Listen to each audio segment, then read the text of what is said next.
Hello everyone and welcome to this video on modelling components in Fusion 360. In this video we are going to be modelling the elbow component that you can see on screen now.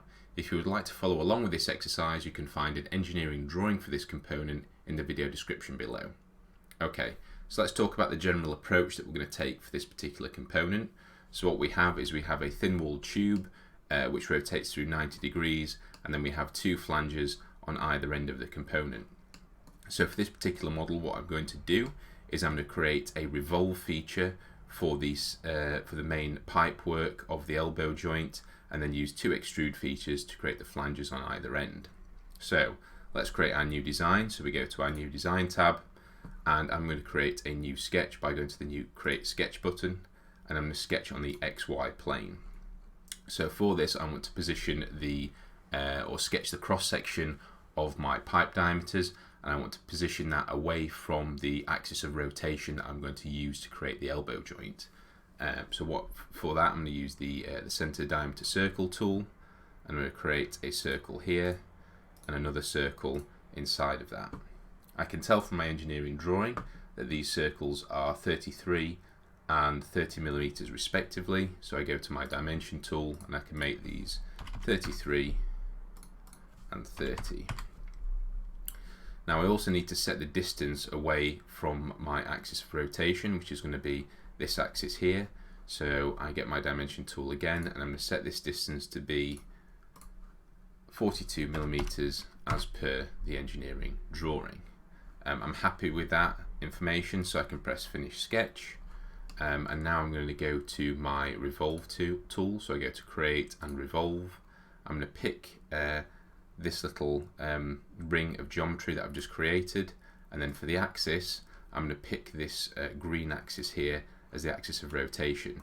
Now this will likely default to 360 degrees when you first create the feature, but you don't want that. You want this to be 90 degrees, so you can use either the drag handle or the dialog boxes to set this to 90 degrees. And what we can see is that this feature will create that central pipe work geometry that we require. I'm happy with that, so I can press OK. So what I need to do next is I need to create the geometry for the flanges on either end of this pipe work. For this I go to create sketch, and I'm going to sketch actually on the end face of one of the pipes. The first thing that I want to do is I want to project the geometry for the inside of the pipe. So I go to create, project include, and project. I'm going to hover over the edge, and I can see that it highlights a circle which represents the internal of the pipe, and I click on this and press OK within the project dialog box. I now have a center point with which to use, or with which to create the other circles which I need to make. So I go to my circle tool, and I can create a circle for the outside of my flange, and then another one which I'll use as construction geometry in a moment.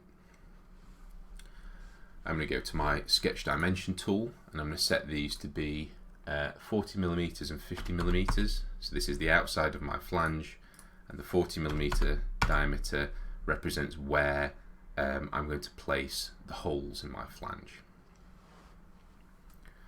What I want to do next is I want to use my line tool, and I want to sketch lines at 0, 90, 180 and 270 degrees.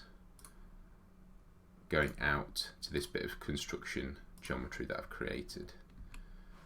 So that all looks good, and what that does is that gives me an exact point on which to place the holes which are in each end of my flange.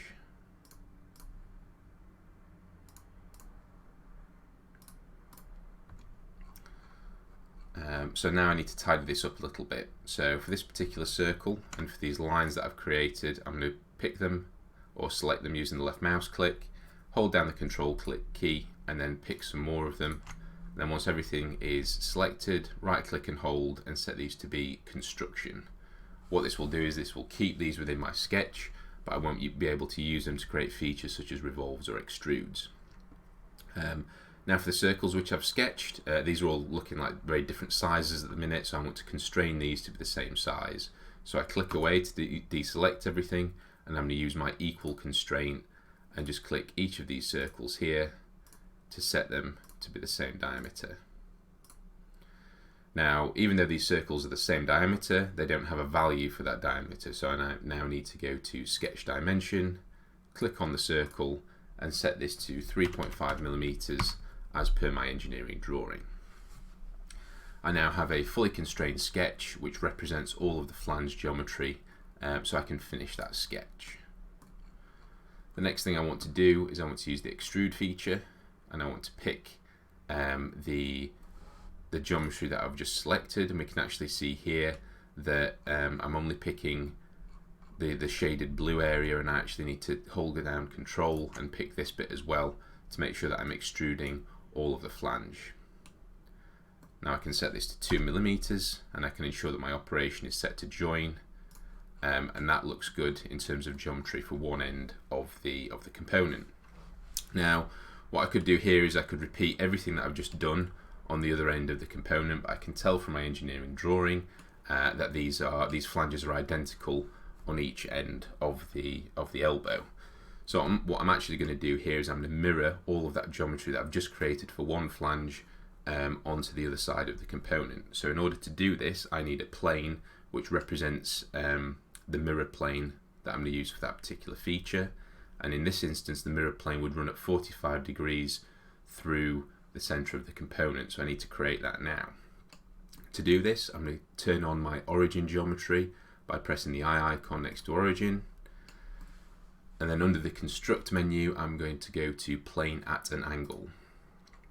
And all I need to do here is I need to select an axis, which allows me to set the axis about which this angled plane is going to be created. So I pick this green axis here, and then I have a drag angle to set exactly what angle I want this plane to be. So for this particular instance, I want this to be at 45 degrees. So I can set this to be 45 degrees here, and we can see how that plane will go all the way through the center of the component. I'm happy with that, so I can press OK.